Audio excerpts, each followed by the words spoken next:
The next stitch that I'm going to be doing is a back stitch, and once again you're going to be taking your pencil, and I'd like you to make a line just the same way that you did before. Go ahead and do your 5 squares once again.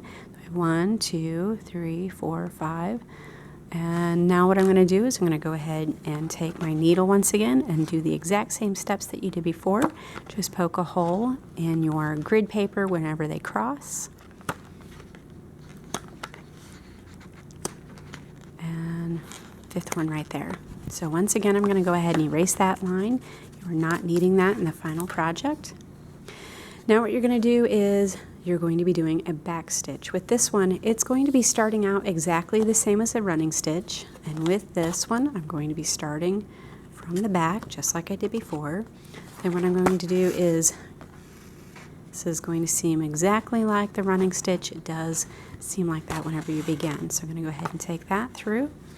Then what I'm going to do is come up through the back, still once the same as you did with the running stitch. Well, there's my card. And I got a little knot here. So with my knot, what I'm going to do is don't pull tighter on this. If you pull tighter, the knot just gets worse. Instead, just kind of loosen this back up. A little bit of patience here. There we go. All right. Okay, this is the step that's a little bit different than before. So instead of going to this next one, we're going to go ahead and go to the back one. This is where you get the back stitch and the name. So what you have is a continuous line. Now you might be wondering, why wouldn't I just go ahead and take one stitch from here all the way over across over there? Well, what happens whenever you take a long stitch like that is that your lines get, your embroidery thread gets really loose and it doesn't stay where you put it very well. Too much of a gap in between.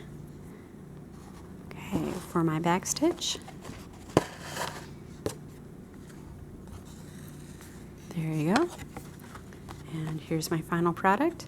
You can see that it's all the way across, looks a little cleaner than the running stitch.